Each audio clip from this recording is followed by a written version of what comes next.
Bom dia para quem é de bom dia, boa noite para quem é de boa noite, 93 para quem é de 93, paz profunda para quem é de paz profunda, e muito bem-vindo ao Boteco dos Illuminatis, e hoje estamos com um tema que é muito cabível para o assunto, magia do boteco, cerveja e artesanato. Vai ser muito legal falar sobre isso, mas para apresentar todo mundo aqui hoje, por último, vou deixar o nosso convidado, que não é convidado, ele já é membro aqui da turma, já participa da mesa faz tempo, mas vamos começar pelo Skol Beats, Paulo Jacobina. O pior é que eu nunca bebi Skol Beats na vida, não sei se isso é um elogio ou se é uma ofensa. Uma cerveja parece um refrigerante. Salve, galera, tudo bem? Hoje vamos conversar um pouquinho sobre cerveja, sua parte histórica e, quem sabe, traçar paralelos com as práticas mágicas, né, e como a gente pode se transformar assim como a cerveja. O nosso amigo cerveja glacial, Rodrigo Lutarque. Meu Deus! Acertou em cheio. Vamos ver no que vai dar esse boteco. Nosso querido Antártica, Robson Belli. Saudações, pessoal. Bom, tô doido para saber aí, porque já participei da live do Morte Súbita do Alcoolatria, agora venho participar dessa, eu estou começando a ficar preocupado com meu fígado. E nosso querido amigo especialista em Tolkien e alcoólatra profissional, Florindo Peixoto. Seja bem-vindo novamente, cara. Obrigado, galera. Como é que vocês estão? Então, vamos ver como é que vai ser esse boteco mesmo. E já adiantando, tem bastante paralelos com a magia, a cerveja. Alguns até inusitados. Cara, vamos começar por aí, assim. Você trazendo esse tema de cerveja, como que você começou a fazer essa relação, entender essa relação de cerveja, magia, como que você entrou nesse universo e se aprofundou no tema? Tá, vamos lá. Primeiramente, antes de tudo, vou falar um pouquinho de como eu entrei no ramo da cerveja, né? Mais ou menos por volta de 2010, eu provei a primeira cerveja artesanal da minha vida e dali não parei mais. Não gostava de cerveja comum, mas a cerveja artesanal me pegou. E daí eu comecei a estudar sobre, e por volta de 2013, finalzinho de 2013, eu comecei a fazer cerveja em casa. E não parei mais também. Então, estou aí há 11 anos fazendo cerveja em casa. Então, eu tenho uma relação com a cerveja artesanal que é mais essa questão mesmo do fazer, do produzir. Eu bebo, gosto, né? Mas, infelizmente, por questão de saúde, eu não posso tomar tanto quanto eu gostaria. Então, eu fico mais na parte de produção mesmo e estudar a história da cerveja, né? E estudar a cultura da cerveja também. E já fui dono de bar de cerveja especial, né? Fiquei dono de boteco por 2 anos. Depois, nesse meio tempo, eu fiz curso de sommelieria e mestre em estilos também de cerveja. Depois, nos últimos 3 anos, mais ou menos, eu comecei a procurar como, digamos assim, me focar melhor, me aprofundar melhor nessa questão de produção de cerveja, e encontrei um curso de tecnologia de produção de cerveja. E me formei em nível superior em produção de cerveja também, me formei o ano passado. E tenho um pouquinho de conhecimento, né, por estudos, mas o que dá mais conhecimento mesmo é praticar, é fazer. Isso é uma coisa que faz um paralelo com a magia. Não adianta você ficar engolindo livros, engolindo cursos da torta e à direita, mas se você não for lá e fazer, você não vai compreender direito o que está acontecendo. E a cerveja é a mesma coisa. E, como a magia também, a partir do momento em que você começa a fazer, a produzir, a ver todas aquelas transformações, né, acontecendo, aí fisga mesmo. No meu caso, desde a primeira vez que eu peguei aquele monte de grão, coloquei na água, fiz aquela sopa horrível, e de repente, algumas semanas depois, eu estava tomando uma cerveja linda, maravilhosa, gostosa, saborosa pra caramba. foi mágico. E desde o começo, eu comecei a fazer essa comparação, né?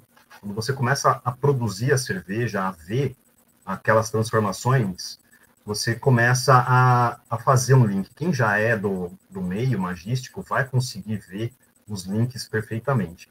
Tá certo, a ciência já nos explicou como acontece toda essa transformação daquela sopa barrenta, né, do começo da cerveja, depois aquele negócio espumando, e depois voltar a se tornar uma cerveja, né? A ciência já explicou tudo isso, mas não deixa, né, de quem está produzindo perceber que aquilo ali, embora a ciência esteja explicando, não passa de magia. E outras coisas, né, conforme eu fui estudando, foi aparecendo, né? Eu comecei a estudar a história da cerveja, né? E vi que, por exemplo, os primeiros, digamos assim, os resquícios de cerveja mais antigo que foi encontrado remonta a 11 mil anos antes de Cristo. E o mesmo estudo, a mesma faculdade, conseguiu mostrar também que o de pão é um pouco mais antigo, questão de 13 mil anos antes de Cristo. Isso foi um estudo de 2018. E o pão, pelo que eles perceberam, o pão já era feito, era produzido, era carregado, mas a partir do momento em que eles começaram a fazer cerveja, né, que veio o sedentarismo, né, a Revolução Verde, a Revolução Agrícola, veio a partir do momento em que as técnicas de produção de cerveja começaram a melhorar. Aí eu sempre fiquei pensando, né, tem gente que realmente fala que o sedentarismo, que essa revolução agrícola vem por parte do pão, e outros agora estão falando que vem por parte da cerveja. Eu penso da seguinte maneira: imagina lá, final do Mesolítico, né? Imagina um homo sapiens já, mas no final do Mesolítico, fazendo pão. Ele vai, faz o pão, come, beleza, né? Tranquilo. Ele faz o pão, não quer comer, coloca na sacola, leva, vai andando, né? Só vai precisar de uma fogueira para assar o pão. Agora, de repente, tem um cara que vai e me descobre, né, no tacho que ele guardou as sementes, e daí começou a chover, ele saiu correndo e largou aquele tacho lá, e foi fazer outras coisas e esqueceu. Voltou depois de uma semana e encontrou aquele negócio cheio de água, de chuva, uma água espumosa. Ele vai e toma aquilo, né, para experimentar, para ver se os grãos ainda tá bom, né, ou para ver se aquela água diferente pode ser bebida, né? Final do Mesolítico, né? O ser humano já não era tão fresco como é hoje. E, de repente, aquele líquido começa a fazer ele se sentir bem. Muito bem. Perde medo, começa a perceber que, depois que ele toma aquele líquido, ele tem mais energia e tem mais coragem de correr atrás da caça. Ou que, de repente, ele toma muito daquilo e ele começa a ver coisas que os outros não veem, né? Para ele ligar esse tipo de coisa a algo mágico, não mágico no caso, mas algo divino, é um pulo. Então, eu acredito, né, e alguns estudos mostram também que o sedentarismo talvez tenha começado para a produção de cevada e não para a produção de trigo. O trigo selvagem era fácil de encontrar e ele não é bom para fazer cerveja. Mas a cevada, quando produzida, tem estudos que mostram que era 100% para fazer cerveja. E é aquela, né? Eu não pararia uma viagem, uma trip, né, uma road trip, para comer pão, mas para tomar cerveja, eu pararia, né? Então, conforme eu fui estudando isso, eu fui correlacionando esses tipos de coisa, né? Eu tenho a minha concepção baseada em alguns estudos, né? Mas eu tenho a minha concepção do que eu acho que faria, né, um grupo familiar deixar de ser caçador-coletor para se tornar agricultor, né? E, cara, não é o pão, na minha concepção. Logo depois disso... Posso fazer uma pergunta? Pode, vai lá. Você está aí na pré-história. Andando um pouco para frente ali na Mesopotâmia. Uhum. Eu não lembro a fonte, mas eu vi uma imagem, se não me engano, era numa parede, uma foto de uma parede, tinha uma sacerdotisa, umas pessoas sentadas, e eles estavam com um canudo bem comprido num jarro. Aquilo era a representação de como eles bebiam cerveja na época. Sim. Que era feito num jarro bem grande, assim, você pode confirmar se eu estou errado ou não, um jarro bem grande, e o canudo era para poder pegar o líquido lá embaixo, porque a espuma que subia tinha muito detrito. E aí eles bebiam o líquido que estava abaixo da espuma. E era uma coisa coletiva. Todo mundo sentava em volta, uns 10, 20 litros de cerveja num jarro de cerâmica, cada um coloca o seu canudo, vai conversando, vai bebendo, até acabar aquilo. Era isso mesmo? Era isso mesmo. Na Suméria, tinha até uma deusa, né, chamada Ninkasi, que era a deusa da cerveja. Era a filha do maioral lá do panteão. E o hino a Ninkasi é uma receita de cerveja. Dá para procurar na internet, eu não tenho ele aqui, mas é bem interessante. E ali fala a receita da cerveja e como se fazia a cerveja naquele período. Tanto é que teve em 1991, teve uma cervejaria que pegou esse hino, fizeram um estudo, né, com potes que tinha restos de cerveja para tentar ver a quantidade que tinha de cada elemento e fizeram essa cerveja. E tomaram desse mesmo jeito, em jarros de mais ou menos 20, 30 litros, com canudos. E o canudo naquela época era feito de marfim e lápis-lazuli. Tem até um desses canudos no Museu de Londres. Tem um desses canudos aí. E era assim que era bebido mesmo. E quanto mais intrincado e bonito era o canudo, maior era o status da pessoa. Então, ela já era ligada, né, à Suméria, nesse período, até a primeira cervejaria, a cervejaria mais antiga, que conseguiram encontrar ruínas, foi da civilização suméria. E desse período também, no Egito, né, a cerveja era utilizada como moeda, né, moeda para pagar mesmo. Tem até estipulado, né, a quantidade de 4 litros de cerveja por dia de trabalho braçal. E daí fizeram um cálculo que para construir a Grande Pirâmide de Giza seriam necessários 875 milhões de litros de cerveja, aproximadamente. Ou seja, a cerveja estava ligado a tudo. Tem um personagem mitológico, né, sumério também, que eu não vou lembrar o nome agora, mas ele era o companheiro do grande herói deles lá, que também não vou lembrar o nome, e ele foi feito no barro e foi em direção a Uruk. Quando ele chegou a Uruk, ele foi recebido e perceberam que ele não sabia nem comer o pão, nem como tomar a cerveja. E ensinaram, porque a partir do momento que ele come o pão e bebe a cerveja, aí ele se torna humano. Né? Ou seja, a civilização, pela cidade de Uruk, né, mostrado nesse texto, a civilidade do ser humano vinha através de comer o pão e beber a cerveja.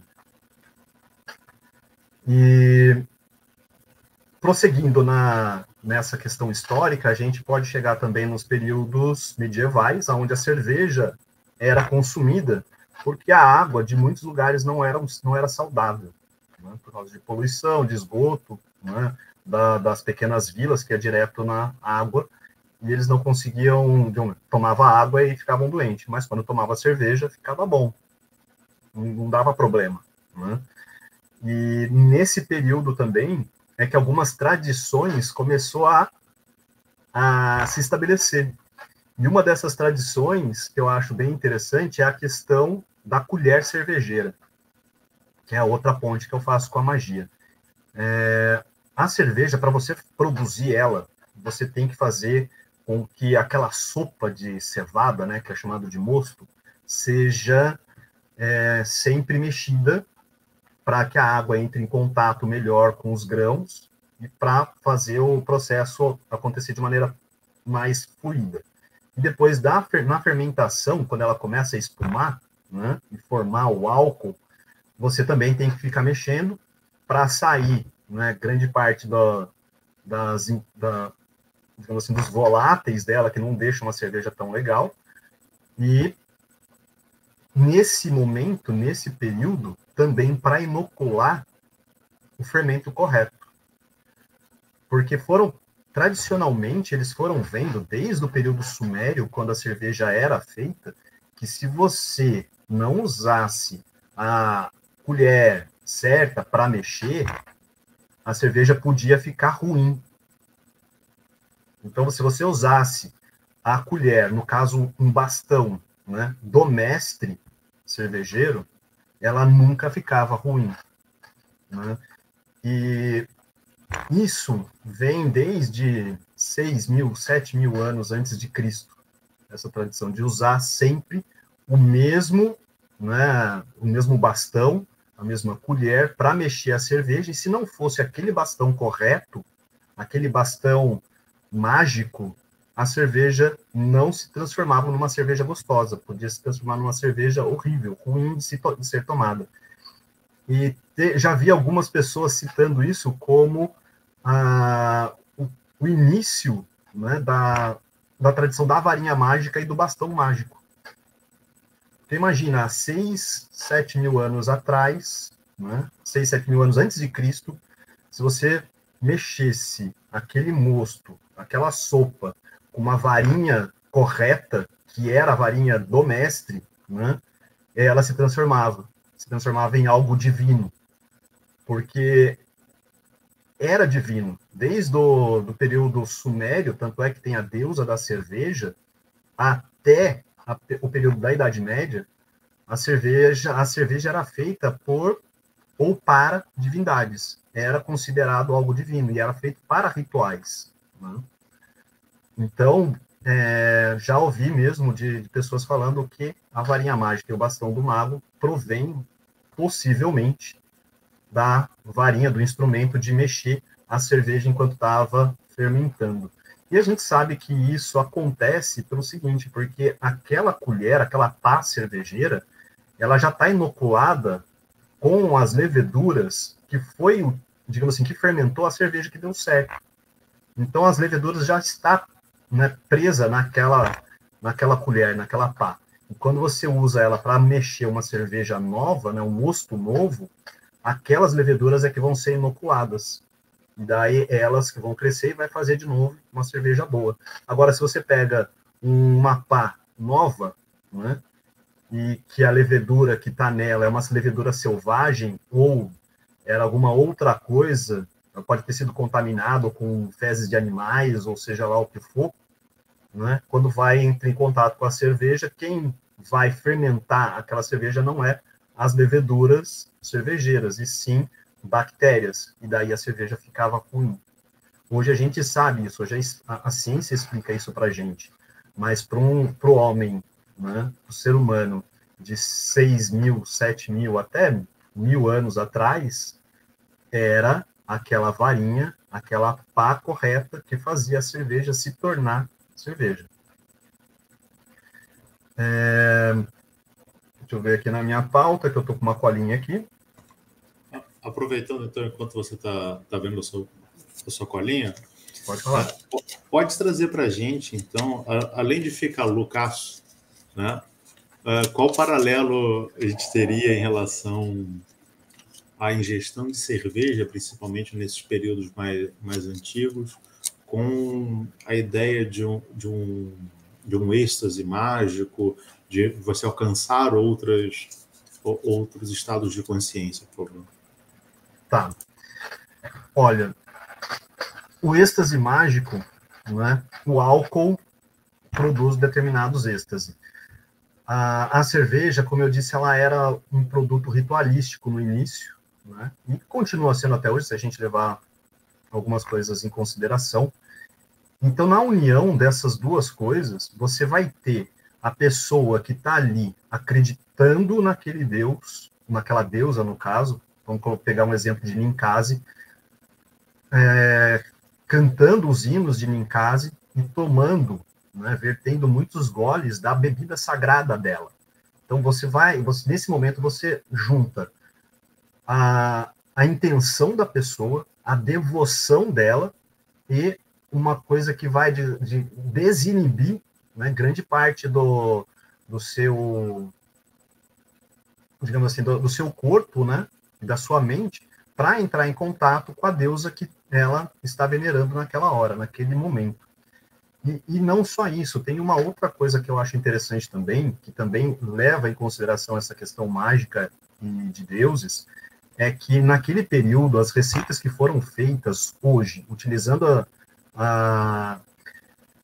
o que foi colhido de evidências, né, foi encontrado, né, até nos ossos das pessoas. Vou pegar aqui na minha outra colinha, tetraciclina, que é um antibiótico. Um antibiótico, naquele período, era natural, e encontraram isso nas cervejas que foram produzidas de acordo com as receitas daquela época. Hoje, daí perceberam que, e daí encontraram também traços de tetraciclina em ossos, né, de 3.000 anos antes de Cristo. E por isso que eles tentaram fazer, vamos ligar uma coisa na outra, né? Da onde é que vem tanta tetraciclina no osso dessas pessoas? E foram ver na alimentação, fizeram um monte de testes e daí encontraram as receitas de cerveja, fizeram a cerveja e encontraram níveis altíssimos de tetraciclina na cerveja daquela região, que provavelmente era a receita utilizada naquele período. E é um antibiótico muito forte. Então, a cerveja também era dado para, digamos assim, em lugares para tratar de pessoas que estavam doentes. A cerveja não só ajudava as pessoas a se desinibir e entrar em contato com o divino, como também ela, divina por ser, digamos assim, dos deuses, ela curava as pessoas. E curava de verdade. Não era só uma crença, né? A prova está aí, a quantidade de tetraciclina que tem no corpo desses esqueletos que foram encontrados é muito alta. É como se ela tivesse sido medicada por toda a vida, né, com esse antibiótico em hospital. Mas era um antibiótico natural. E as cervejas de hoje a gente encontra? Encontra. Porque a tetraciclina, ela está tanto na cevada, né, quanto no trigo sarraceno, e também tem um pouco no lúpulo. Embora o lúpulo não tenha sido utilizado naquele período. Tá? O lúpulo ainda não era utilizado naquele período. O lúpulo vem no período da Idade Média. E por quê? Porque na Alemanha, né, teve a lei Reinheitsgebot, que era a lei de pureza da cerveja. O governo estava muito interessado em ter o controle da venda de trigo e de cevada, e também a igreja estava tomando muito dinheiro assim do Estado com a mistura que eles tinham, que era para temperar a cerveja, que era chamada de gruit. Não era temperada com lúpulo. Então, a partir do momento em que a lei fala que não pode mais usar o gruit, né, daí a cerveja vai ser temperada com o lúpulo, o governo começa a tirar dinheiro da igreja, o governo alemão, né, começa a tirar dinheiro da igreja. Naquela época, o Sacro Império Romano Germânico, acredito eu, e começa a controlar e vender, né, taxar os produtos que estavam mais fáceis para ele, que era a cevada e o trigo. O trigo ele orientou diretamente só para a produção de pão ou para a produção da cerveja deles, da realeza, né, porque ela era bastante utilizada para a cerveja do povo também. Então, de certa forma, eles queriam salvaguardar o trigo para poder fazer pão ao invés de cerveja, e se fosse fazer cerveja, só as cervejas que eles poderiam tomar, e a cevada fosse para o povo mesmo. E, enquanto isso, ainda tira parte digamos assim, do dinheiro que ia para a igreja através do Gruit, porque o Gruit não podia mais ser usado na Alemanha naquele período. Só um. Pode falar. Eu não sou alquimista, não entendo muita coisa, mas o processo de fabricação da cerveja parece muito com o processo da alquimia. Nigredo, albedo, rubeto, aí você tem o ouro alquímico, que seria o líquido dourado da cerveja. Eu queria que você falasse mais sobre esses processos, eu fiquei curioso. Você falou que o lúpulo é uma coisa recente. Sim. E como que era... Você tem ideia de como que era o sabor da cerveja antes do lúpulo? Tenho porque tem uma cerveja que é uma cerveja nórdica, que o estilo dela é chamado de sati. E ela é temperada com algumas ervas, né, principalmente com o junípero, né, que tem bastante lá na região. E ela é muito gostosa, ela é muito maltada, doce até, né, muito mais doce que a cerveja que a gente tem hoje, mas esse gosto de pinheiro, né, e o resinado desse pinheiro é que dá o amargor dessa cerveja para equilibrar o dulçor. E esse junípero, ele é colocado, os galhos dele, na hora da filtração. E como você perguntou, né, da questão da produção, vamos lá. Daí eu vou falando como é que funciona na Sati também. Primeiramente, você precisa de malte e água, que é o básico. O que é o malte? O malte é a semente de cevada que ela é malteada. O que é maltear uma semente de cevada? É você fazer com que ela brote. Quando ela começa a brotar. Só que você não pode deixar ela crescer. Ela brotou, colocou as raizinhas para fora, quer dizer que todo aquele amido compacto que estava dentro da semente, né, ficou mais macio. A reação começou a acontecer ali e o amido fica mais macio. É como se fosse fazer uma pipoca, né? Você tem o milho com amido compacto lá dentro. Quando você esquenta, a água evapora e transforma aquele amido, né, numa coisa mais gelatinosa. Então é isso que acontece. Só que como é que você vai parar e fazer com que ele não vire um pé de cevada, né, aquelas sementes? Você vai secar, você vai tirar a água. Para você fazer brotar, você coloca água. Para você interromper a brotação, você seca. E seca com temperatura. A partir do nível de temperatura que você tem, você pode conseguir maltes mais básicos ou maltes mais tostados, como para fazer cerveja escura, por exemplo. Né? Então, você tem o malte. Outra coisa é a água. A água, a gente sabe que ela não é pura, né? Ela tem sais nela. E dependendo do tipo de sais que você tem na água, você pode ter um determinado tipo de perfil de cerveja. E isso é interessante porque vai entrar em algumas questões de tradição de escola cervejeira e do porquê daquela tradição e daquela cerveja em determinados lugares. Então você vai ter aí a água e o malte da região. E os dois vão se unir para formar a cerveja daquela região. E as pessoas vão passar a vida inteira tomando aquele tipo de cerveja e vão acostumar com os sabores, com as características dela. Por isso, aquela cerveja vai ser tradicional daquela região. Então, você tem a união do malte com a água. Depois que você tem o malte e você acrescenta mais água no malte e eleva uma temperatura, não uma temperatura de ebulição, por volta dos 65 graus, você vai conseguir extrair daquele amido, né, vai extrair aquele amido gelatinoso e transformar ele em açúcar. Tá? E esse açúcar é o que vai ser fermentado. Então você tem esse processo. Você pega a água, o malte e coloca o fogo. O fogo vai esquentar, você vai transformar um amido gelatinoso em algo para ser consumido, que é o açúcar. A partir do momento que você tem aquele mosto açucarado, você tem que filtrar, você tem que tirar todo o bagaço. Você tira todo aquele trube, né, aquele bagaço, aquela sujeira, né, aqueles restos de malte, e vai ter só o líquido adocicado. esse líquido adocicado, se você fermentar ele, você vai ter bastante álcool, só que você vai ter bastante álcool numa cerveja doce, em algo doce, né?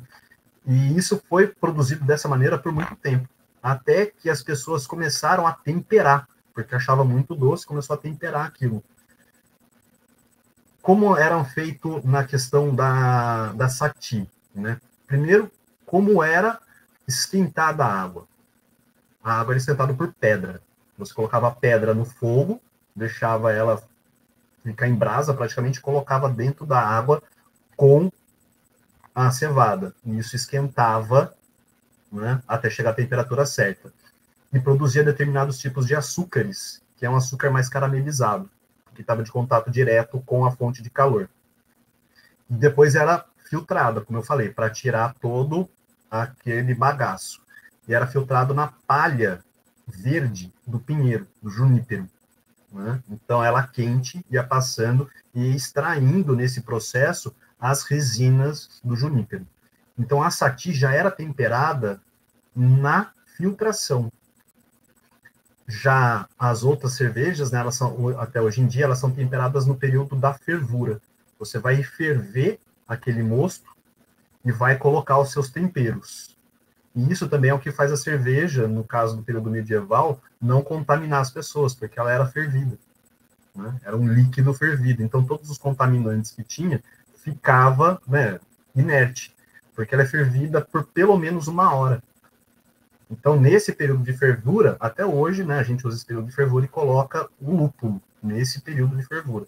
E naquele período era colocado outras coisas, que a gente chama hoje de gruit, que é um monte de ervas, né, e formando uma mistura em que ia desde cravo da Índia até losna, né, várias coisas, para dar o amargo, para equilibrar o dulçor da cerveja.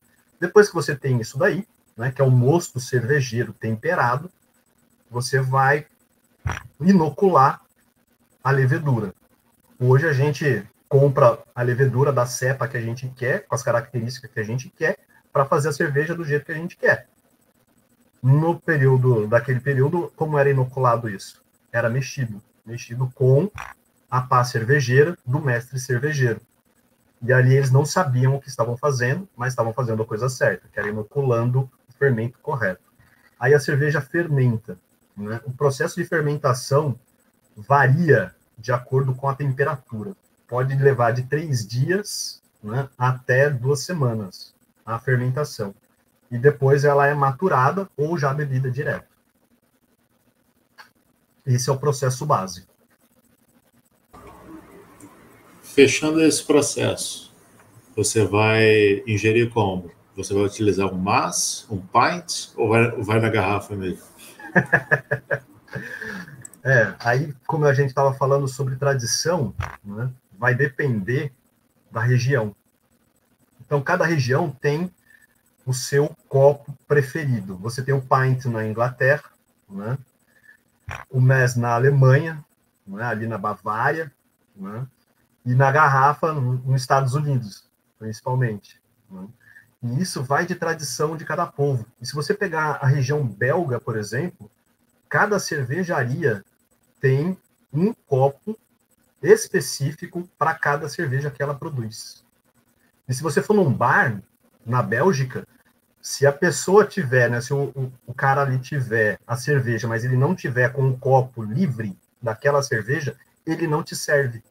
Você pode escolher, pode querer aquela cerveja, mas se o copo daquela cerveja estiver sendo usado por outra pessoa ou quebrou, ele não vai te servir. Enquanto não tiver o copo correto, ele não vai te servir. Isso é tradição. Isso é levar a sério um ritual que eles fazem há muito tempo.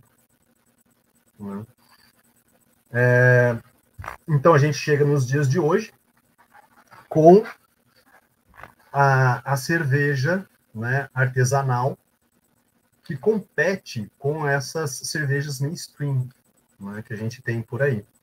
E é interessante que tem muita dúvida das pessoas, né, principalmente como vai entrar nesse ramo, o que é uma cerveja artesanal? O que define uma cerveja artesanal? O que define uma cervejaria artesanal? não é unânime, mas grande parte das pessoas que estão no meio considera a cerveja artesanal uma cerveja feita numa cervejaria, que todo o processo de produção seja controlado pelo mestre cervejeiro e por ideia dele. Ou seja, se o mestre cervejeiro elaborou a receita porque ele quis fazer daquela maneira e controla todo o processo até a cerveja ser do jeito que ele quer, é uma cerveja artesanal. Agora, a partir do momento em que a cerveja é feita porque o pessoal de marketing quis fazer a cerveja daquela maneira, já não é mais uma cerveja artesanal. É uma cerveja de massa. Equivale a linha de produção. Isso. Oi? Equivale a uma linha de produção, a forma também de quantidade, o quanto que tem interferência individual daquela pessoa que está produzindo. Exatamente. Então, se tiver muitas pessoas produzindo a cerveja, beleza, vai produzir bastante cerveja, né? Se tiver bastante equipamento e tudo mais. Se for o mestre cervejeiro que está decidindo tudo, se a receita é a receita dele, se ele achou que devia fazer aquilo, né? Se é uma vontade dele e ele tem todo o controle, não importa a quantidade de cerveja que esteja sendo produzida, tá? Como eu disse, não é unânime, mas bastante pensa dessa maneira. Então, a cerveja é artesanal, mesmo sendo produzida em larga escala. Como a gente tem muitas cervejarias norte-americanas, né, como a Dogfish Head, por exemplo, que é enorme. Tem muita gente que trabalha, elas produzem muita cerveja, mas é sempre o mestre cervejeiro, que é o dono ali, né, que decide qual tipo de cerveja ele vai fazer e como vai ser feita, né, e ele controla tudo. Então, ainda é uma cerveja artesanal. Agora, você pode ter também cervejarias pequenas, que de repente uma equipe de marketing decidiu fazer uma cerveja assim assado, tipo, uma cerveja para a mulher, né? E daí faz a cerveja daquele jeito que eles acham que é a cerveja que a mulher vai gostar e coloca no mercado, né, com propagandas direcionadas para a mulher. Tá? Isso não é uma cerveja artesanal. Isso é uma cerveja mainstream. Não importa se você está utilizando mais lúpulo, menos lúpulo, mais malte, menos malte, se é dupla, se é double, se é triple, não importa. É o marketing que decidiu fazer aquela cerveja, né? É um produto de mercado, então não é um produto artesanal. E daí eu chego na terceira parte que eu queria falar, né? Que é a minha relação com essa questão mágica da cerveja. Né? Fazer cerveja, para mim, é um ritual. Primeiramente, como eu disse, eu não tomo tanto. Então, o mínimo que eu faço de cerveja é de batelada de 20 litros, né, que é o que o meu equipamento permite.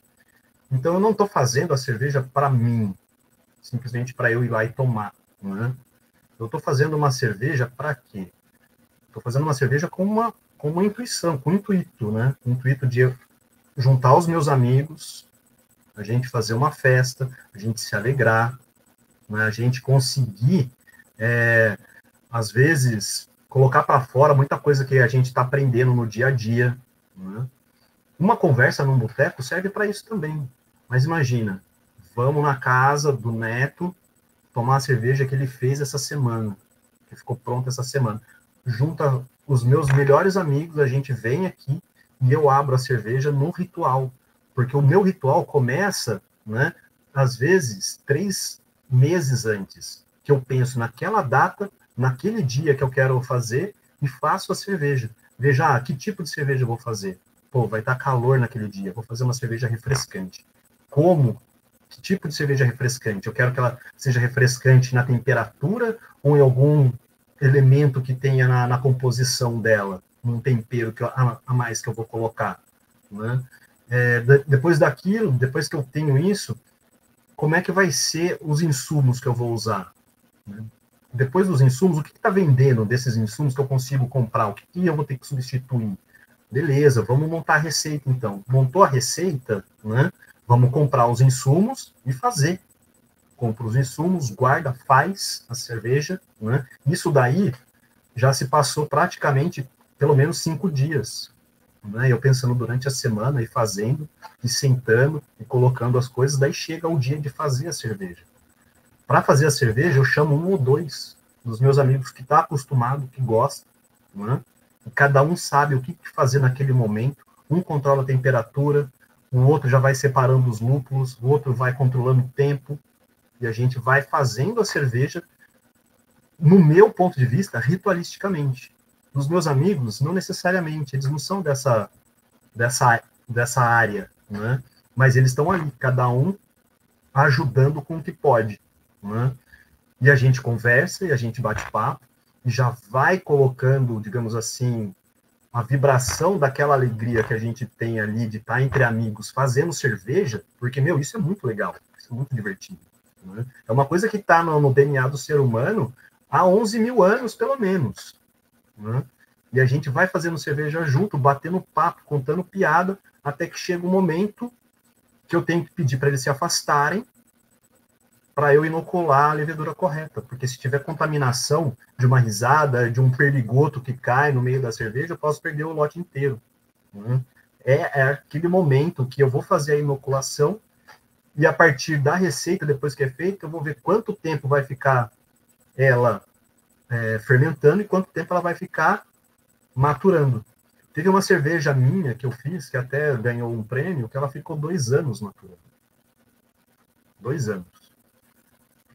Depois ela chega o grande dia, quando ela está pronta, daí eu chamo os meus amigos, aqueles mesmos que me ajudaram, e mais outros amigos em comum, e a gente faz uma festa, toma aquilo que se realizou, que se materializou naquele momento, gerando, né, o efeito que eu queria desde o começo.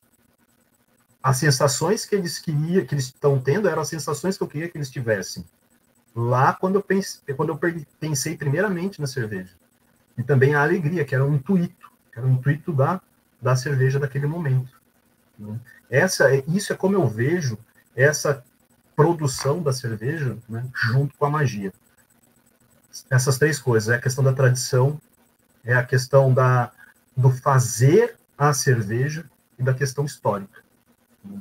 Porque, como eu estava falando, né, a tradição, cada local faz uma cerveja, né, que condiz com aquele local, que condiz com aquele público. Você não vai fazer uma cerveja assim porque deu na telha. Não uma cerveja artesanal. Isso aí é uma cerveja mainstream. Deu na telha de fazer uma cerveja para mulher. Vamos fazer cerveja para mulher. Deu na telha de fazer uma cerveja com menos quantidade de lúpulo, para ela perder o amargor dela e ficar uma cerveja sem graça. Beleza, vamos fazer. Por quê? Porque deu na telha? Sei lá, vamos fazer assim para ver se vende mais. E vendeu, né? Tá aí as American Light Lager para provar, né? E enquanto que na produção artesanal, não. Na produção artesanal, a cerveja é feita de acordo com o que a população tá há gerações acostumada a tomar, né? A tomar daquele jeito, aquele tipo. Tem cerveja na Inglaterra que no mash, né, que é quando você está extraindo o açúcar dos amidos, é colocado ostra. Coloca-se ostra dentro da panela, né, enquanto está fazendo o mash, para dar o gosto de mar na cerveja. E isso é tradicional. Bom, era isso que eu tinha para falar para vocês até o momento. Se tiverem perguntas... Cara, você falando desse encontro de amigos para tomar cerveja, me lembra muito quando você vê a história dos celtas, dos nórdicos, né? Naqueles encontros nos blotes, né? Onde todo mundo se reunia para tomar cerveja, celebrar as conquistas, celebrar, às vezes, até as colheitas, né? E eles relacionavam isso sempre com deuses, né? Com a bênção dos deuses. No caso dos nórdicos, Thor e Odin eram muito, muito apreciados, né? Nós vamos morrer, vamos para Valhalla tomar cerveja nos grandes salões, né? Existe ainda, de alguma forma, alguma espiritualidade na produção da cerveja hoje em dia? Como que é visto pelas pessoas que produzem cerveja? Tem essa menção ao passado de alguma forma? Tem. o pessoal que está voltado para essa questão da cultura da cerveja tem muito disso, tá? Eu tenho, por exemplo, algum conhecimento, por exemplo, que eu já ouvi falar de uma ordem na Bélgica, que é a Ordem dos Cervejeiros. É como se fosse uma ordem mágica, mística, né? Que só entra por convite e só é convidado mestres cervejeiros. Como se fosse uma organização de ofício, né? Então tem toda a tradição de passar a pá cervejeira para a pessoa, né? E tem um brasileiro que faz parte dessa confraria, assim dizer. E tem uma outra coisa, um outro brasileiro também, que é o Marco Falcone, o nome dele era de Minas, e ele era dono da cerveja Falk. Ele era chamado, acho que, se eu não me engano, de xamã da cerveja. Porque ele via realmente, é uma cervejaria artesanal, de bastante tradição ali da região, e vende pra caramba, ou vendia, não tem depois da pandemia, eu perdi totalmente o contato com esse pessoal, e ele tinha realmente essa questão, né, da questão espiritual, da harmonia. Quando a cerveja vai ficar, maturar, né, ele colocava algumas cervejas deles de envelhecimento dentro de uma cave, como se fosse uma cave de vinho, né, e ficava colocando determinadas músicas clássicas ali, né, para que o espírito da cerveja já ficasse do jeito que ele queria que ficasse, né. Também pela questão, né, de dos cervejeiros artesanais quererem se desprender do mainstream, tem muito disso de voltar às origens, de procurar, não só cientificamente, tá, mas também em questão de harmônica, né, também com comida, né, com várias coisas, com vários elementos da cultura de um determinado local que faz jus àquele tipo de cerveja. Então, há um tipo de um resgate. Muitos, né, grande maioria, vai falar que não, é cientificamente. Mas eles estão atrás. Eu vejo, pelo menos para a maioria dos amigos que eu tenho que são cervejeiros, né, eles estão atrás de algo mais. Todos eles estão atrás de conseguir uma cerveja perfeita, que nem a busca da onda perfeita, né, pelos surfistas, né? A busca da cerveja perfeita, a busca da receita perfeita, a busca de conseguir o evento legal com todo mundo. É uma busca que parece que não vai ter fim, porque eles estão buscando, talvez, nos lugares errados, né? Se a mais grande parte, né, que, digamos assim, que pensam como eu, né, e que vê essa questão mais espiritual, tanto na produção quanto no consumo e na tradição da cerveja, né, já conseguiram encontrar. Eles mantêm aquele tipo de cerveja que eles gostam de fazer, chamam a família ou os amigos, tem sempre, né, a mesma comida feita naquele momento. É uma coisa tradicional, e eu acho que tradição está muito ligada a essas questões espirituais.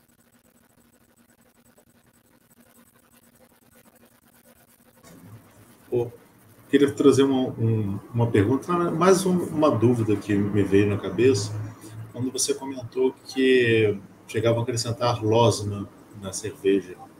Né? Para quem não sabe, a losna é absinto.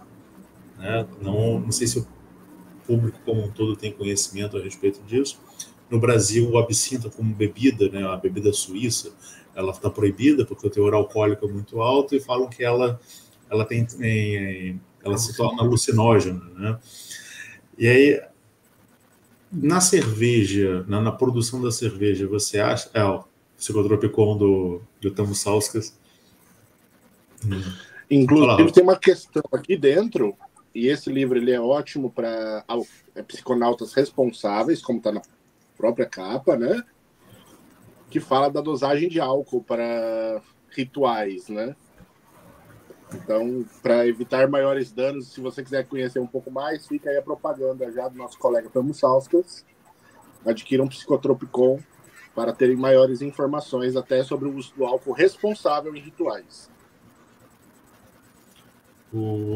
Mas você tem relatos de outras substâncias que têm características como alucinógenas que podem ser utilizadas na cerveja também? Porque eu acredito que a quantidade de losna que se utilizava na cerveja não chegava a esse ponto, né? Uma quantidade ínfima em si. Ela não é preparada nesse sentido. Mas você tem algum relato a respeito disso? De substâncias? Que tipo de substância? Então, na escola belga, o povo coloca tudo dentro da cerveja. De tudo. Você pensa, que você imagina, os caras já colocaram dentro da cerveja para ver se ia funcionar ou não. Outra questão também da escola belga é que a fermentação deles não é controlada. É uma fermentação livre, aberta, né? O que tiver no ar naquele momento é o que vai fermentar a cerveja.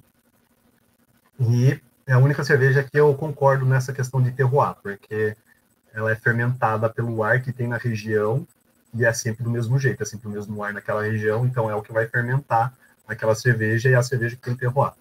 Mas uma coisa que é interessante, Paulo, é o seguinte: uma das coisas mais alucinógenas que o pessoal coloca na cerveja é o lúpulo.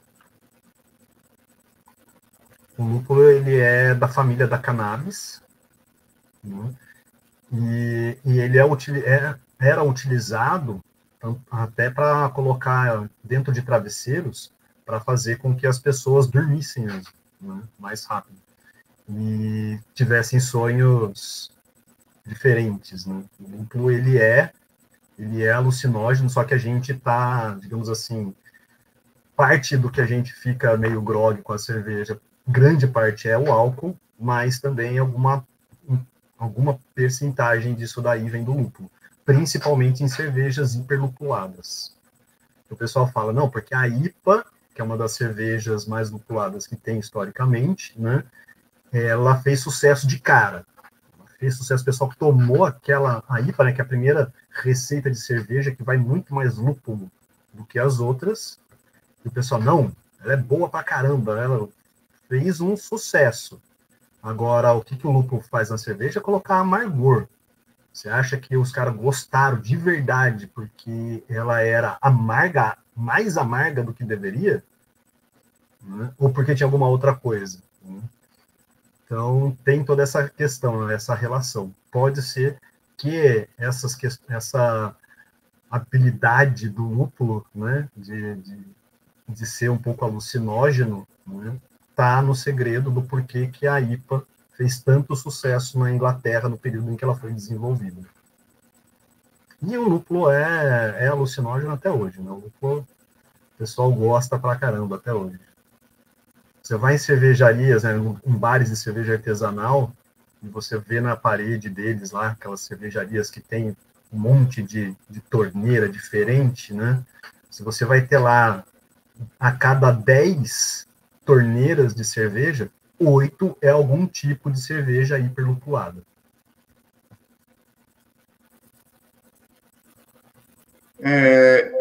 Já que você está falando de lúpulo, eu tô com uma dúvida, uma curiosidade. O lúpulo não cresce em todos os lugares, Não. Que eu ouvi falar. Você precisa de um clima certo. Exato. Então, são algumas faixas do planeta Terra que conseguem produzir lúpulo. Devido às questões climáticas, essas faixas estão ficando cada vez mais estreitas, problemáticas. É isso mesmo? Está correndo o risco do lúpulo acabar por causa das questões climáticas ou já isso é superado? Olha, questões climáticas podem acabar com o planeta inteiro, né? Mas se a gente tirar isso de lado, a gente pensar só digamos assim, nessa questão da temperatura, né, que a gente está tendo hoje em dia, o lúpulo, ele precisa estar em determinadas latitudes, não só pela temperatura, mas pela quantidade de luz solar durante o verão, durante o dia no verão. Então, você tem que ter uma insolação muito grande no verão, e no final do outono, ali no meio do outono, que ele é colhido, né, que ele floresce e é colhido. O que acontece com essas questões climáticas é que a planta está adaptada a determinada temperatura. Então, ela não vai se adaptar direito a temperaturas superiores. ela pode continuar brotando, ela pode continuar florescendo, pode continuar dando os cones de lúpulo, mas talvez a quantidade de lupulina, que é o que vai na cerveja, né, que é o responsável pelo amargor da cerveja, seja menor ou seja com características diferentes por causa da variação da temperatura, né? Por isso que, por exemplo, até no Brasil a gente produz lúpulo. Tem brasileiro que a gente está totalmente longe da latitude correta para se produzir cerveja, para se produzir o lúpulo, mas a gente produz. Como? Com iluminação artificial. A gente consegue uma grande produtividade com iluminação artificial. Entretanto, se a gente pega um lúpulo da linhagem Saaz, que é alemão, né, traz para o Brasil, consegue adaptar ele ao nosso clima, o nosso Saaz, ele vai ter aromas e sabores diferentes do Saaz alemão, porque a temperatura daqui, ó, a terra daqui é diferente, né? Lá pode ser a mesma terra, mas a temperatura vai interferir muito. Então, de certa maneira, os tradicionalistas, eles vão ficar na mão, porque eles não vão mais conseguir os mesmos perfis aromáticos e de sabores nas cervejas que eles gostavam. Por quê? Porque a própria planta vai estar mudando. Ela vai começar a se adaptar ao calor extremo, que pode, para ela, vai ser um calor extremo, e por causa disso vai diferenciar nos sabores da lupulina que ela vai ter ali. Nos humulonas, nos corrumulonas, que são os responsáveis pelos amargores. Mas que não vai existir mais lúpulo, não acredito. Vai existir lúpulo, eles vão ser diferentes. A questão é essa.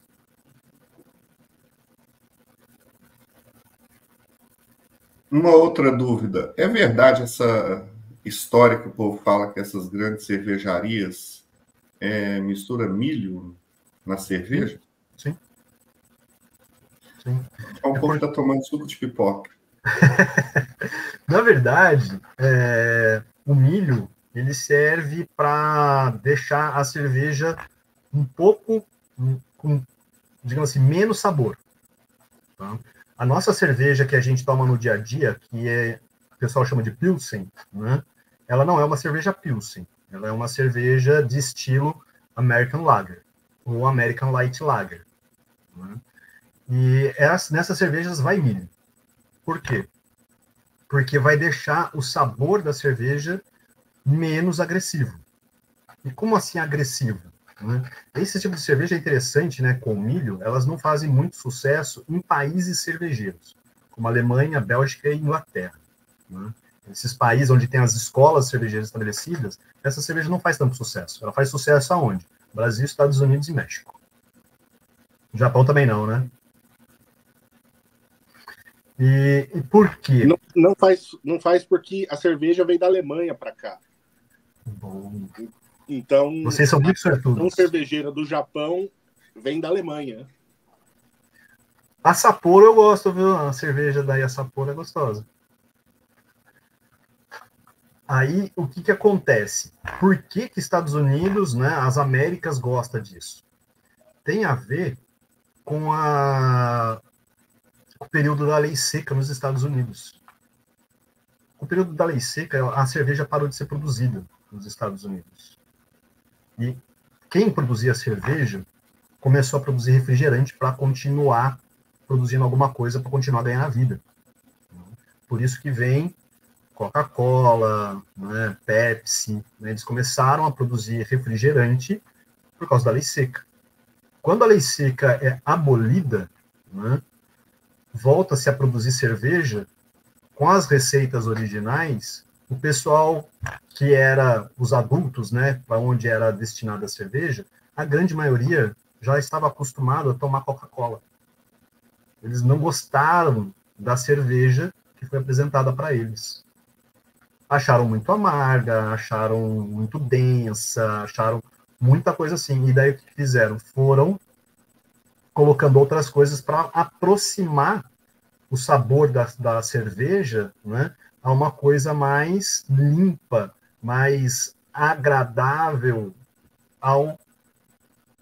digamos assim, ao gosto médio da população que estava há pelo menos uma geração sem tomar cerveja.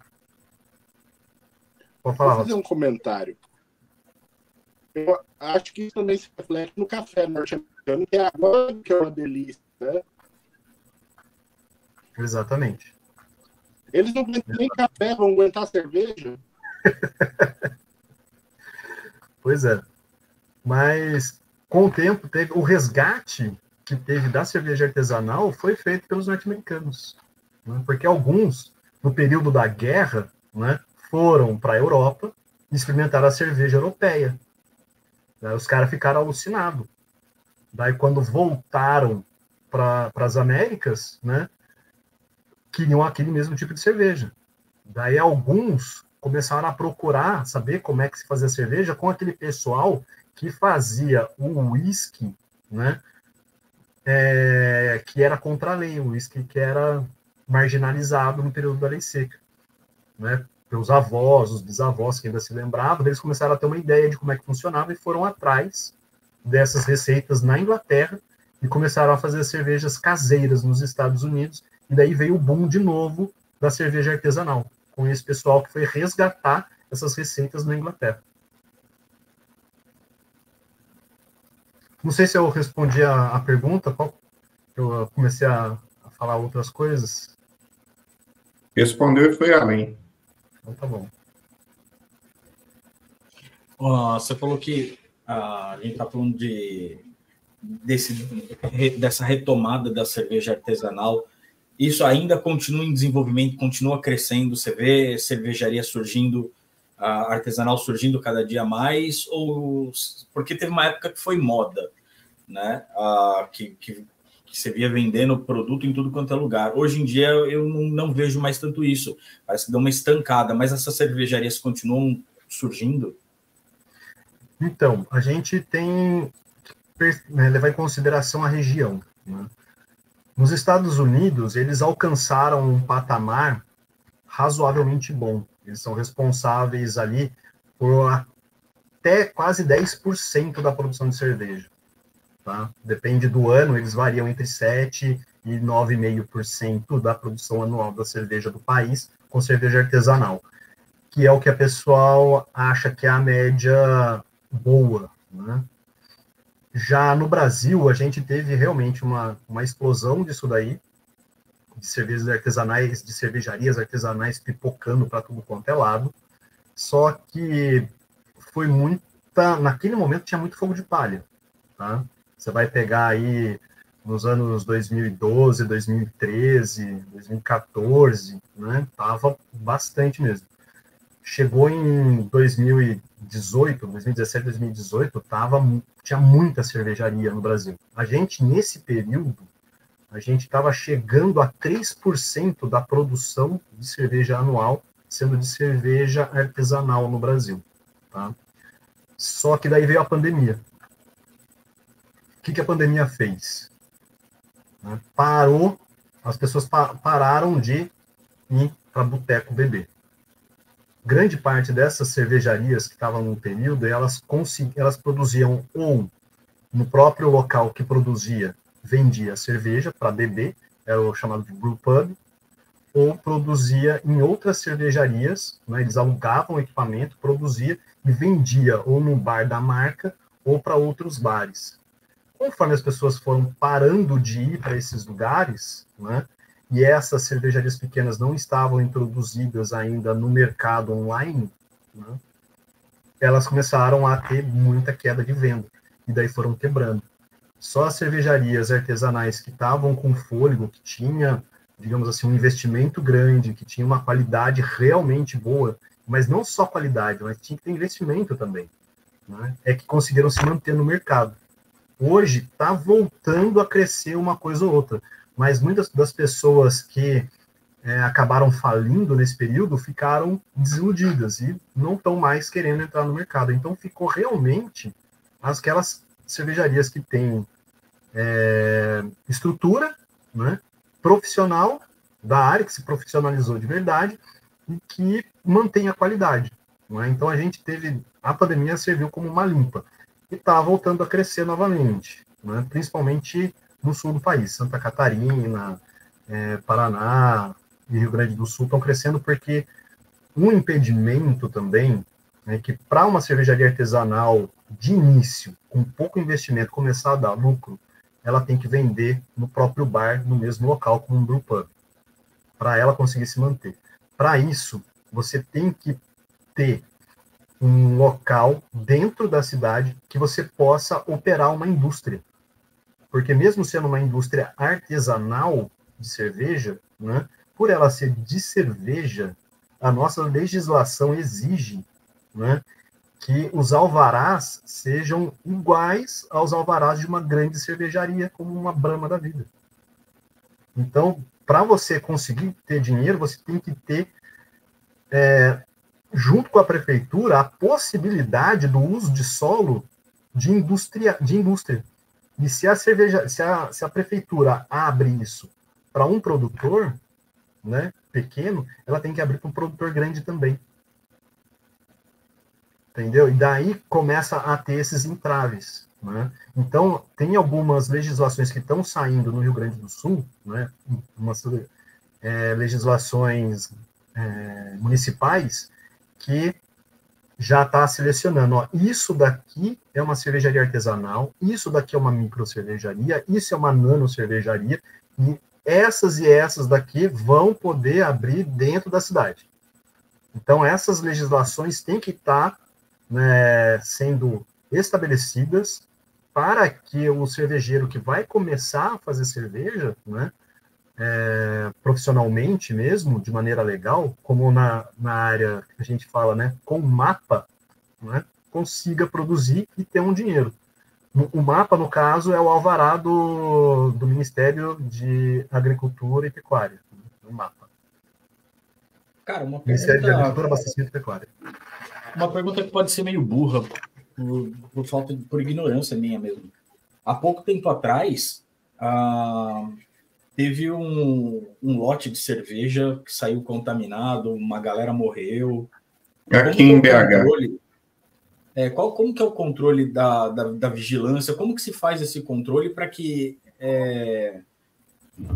essa cerveja saia com qualidade e que não seja prejudicial? Porque na minha cabeça pequena de ver o cervejeiro caseiro fazendo um negócio, eu vejo que pode dar uma besteira enorme, o cara pode fazer uma cagada monumental e acabar prejudicando muita gente. Existe um controle de qualidade, de saúde pública sobre essas cervejarias? Tem. Era um controle que se mostrou falho, né? Tanto é que teve essa ocorrência em Minas, porque esse controle ele via só a partir de relatório e aceitava o que estava no relatório, né? Ele não via algumas outras coisas que não entrava nesse relatório, que foi o caso que aconteceu aí em Minas. Esse caso em especial, né, em específico, o problema foi no líquido refrigerante utilizado nos fermentadores. Então, para a cerveja, ela vai... Nos fermentadores nem tanto, né, nos maturadores mesmo. Uma cerveja maturar legal, ela tem que estar uma determinada temperatura. E uma temperatura próxima de 0 graus. Então, você passa um líquido refrigerante para uma serpentina que está em volta deste vaso fermentador, e também maturador. O que aconteceu é que teve uma fissura, provavelmente, quando foram soldar essa serpentina no vaso, né, furou a serpentina e furou a camada interna do vaso, para um microporo. E isso daí começou a vazar esse líquido, né, para dentro do vaso, para dentro da cerveja. Esse poro foi aumentando, porque é um negócio que esfria, aquece, vai tendo distorções térmicas, né? E no relatório eles estavam vendo, né, o que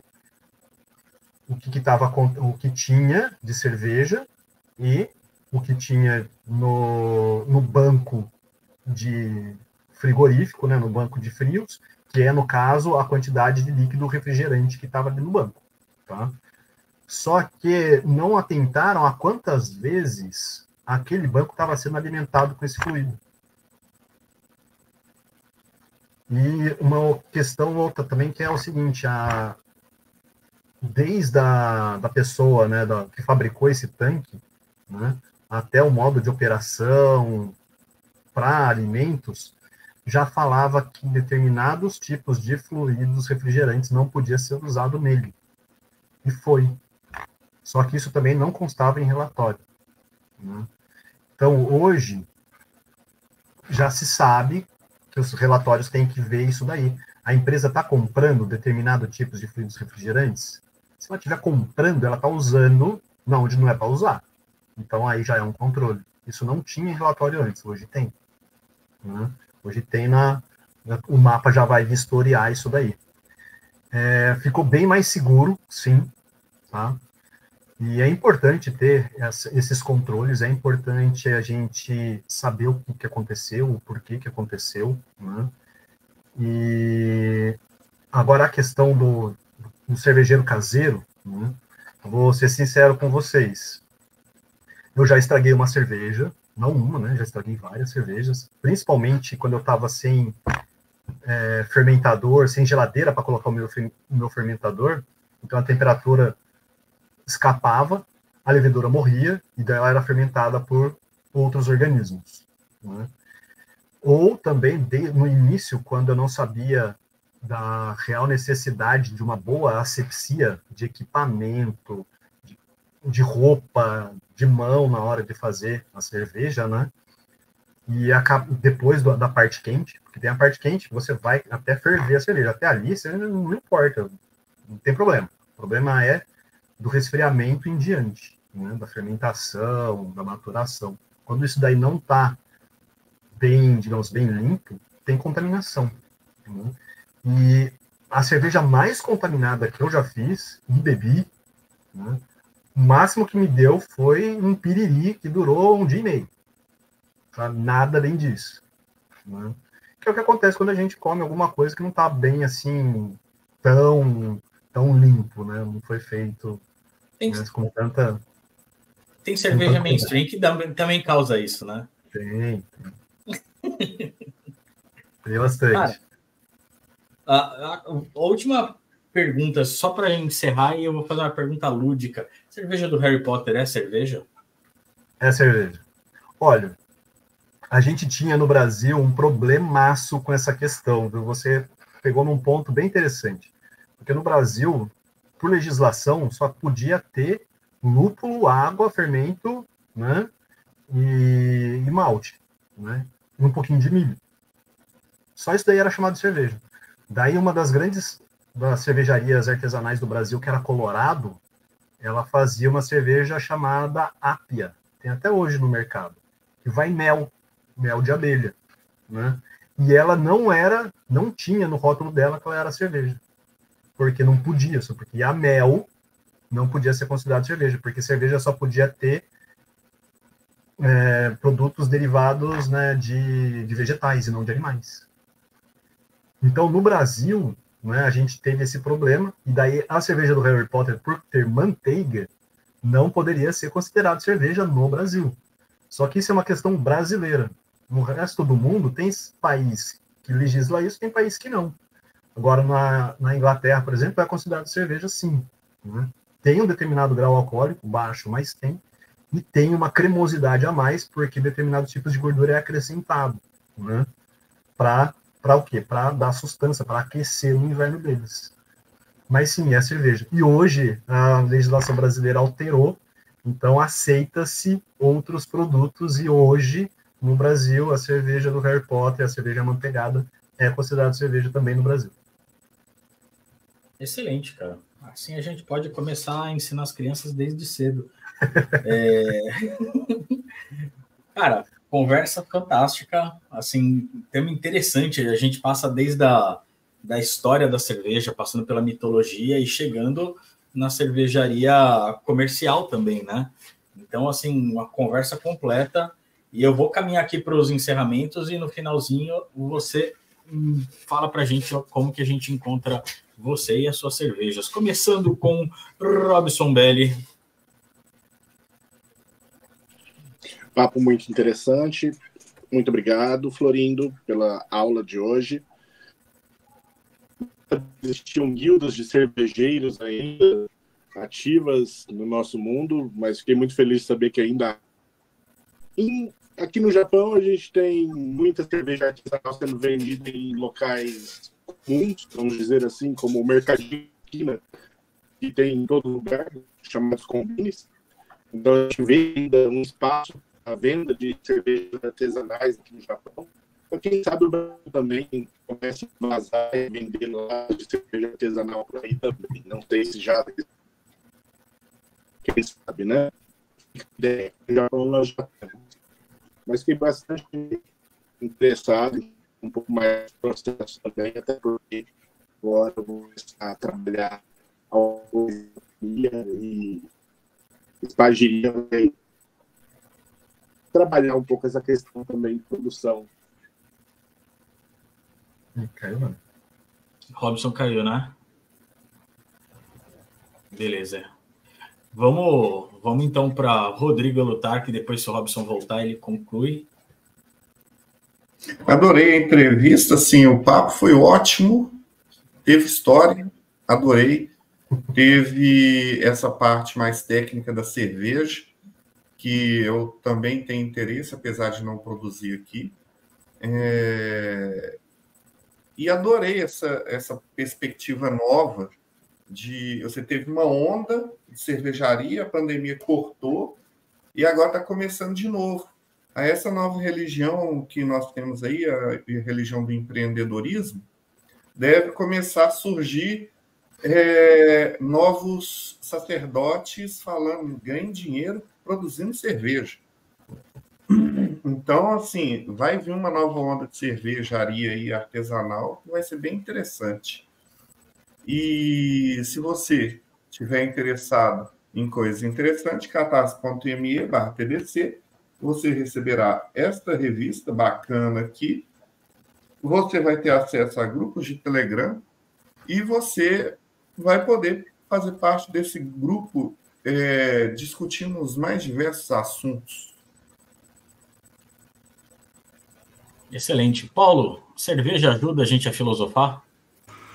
Olha, sinceramente, depende do que você considera cerveja, depende do que você considera filosofar. Porque a gente tem muito filósofo de botequim por aí que, na verdade, não está falando nada, não está filosofando nada. Né? Mas é muito interessante conhecer a história. Como eu comentei no início, não sou tão conhecedor assim de cerveja. Eu nunca fui de beber muita cerveja, mas para quem curte cerveja artesanal, aqui no Rio, pelo menos, tem lugares específicos onde você só vende cerveja artesanal, então são locais onde você pode ir só para experimentar as mais diversas, e tem também clubes de assinatura, onde você recebe uma cesta de cervejas artesanais para degustar em casa também, que para quem gosta é bem interessante. E aí, falando sobre filosofar, né, sobre se transformar de fato, de pensar e colocar isso na vida, vem estudar com a gente no Pedra de Afiar. Né? Nós temos grupos de estudos, né? Você pode encontrar no nosso site, pedradeafiar.org, e o nosso canal no YouTube, né? youtube.com/Pedra de Afiar. Nós temos 3 vídeos por semana dos temas mais diversos, magísticos, em sua maior parte.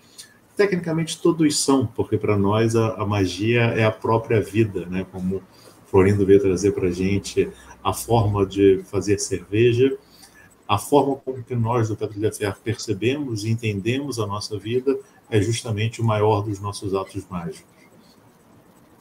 Muito obrigado.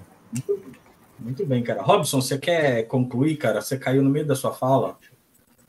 Bom. Agradeço ao Florindo novamente, ao pessoal aqui. Estava com saudade já de falar com vocês. E quem quiser conhecer um pouco mais do meu trabalho, acessa aí robsonbl.com.br. Não trabalhamos com bebidas ainda, mas quem sabe no futuro. Não temos bebidas, mas temos demônios. É uma troca justa. A título de curiosidade, se você procurar no Morte Súbita, 97 artigos sobre cervejas, vale a pena dar uma conferida lá. E Florindo, suas considerações, como que a gente faz para encontrar você e experimentar as cervejas que você produz, cara? Então, infelizmente, as minhas cervejas são só para mim e para os meus amigos, porque no Brasil, cervejeiro caseiro não pode vender as suas cervejas com o risco de ser preso, receber uma multa absurdamente grande, né? Então, quando eu montar a minha cervejaria, eu deixo aqui o arroba direitinho dela. Mas, por enquanto, é só quem mora aqui perto mesmo que eu convido para fazer e degustar as minhas cervejas. Então tá explicado, quem quiser experimentar as cervejas do Florindo, adiciona ele no Instagram, no Facebook, nutre uma amizade, visita a casa dele e tá feito a ponte aí para conhecer o trabalho dele. Cara, brigadão por hoje, espero que você venha mais vezes para falar sobre outros temas e para participar também com a gente aqui no Boteco, que você é sempre bem-vindo, você sabe disso, cara. Certo? Valeu. Gente, muito obrigado por hoje, nós nos vemos no próximo Boteco. Um beijo para vocês. Até mais. Tchau, tchau. Até.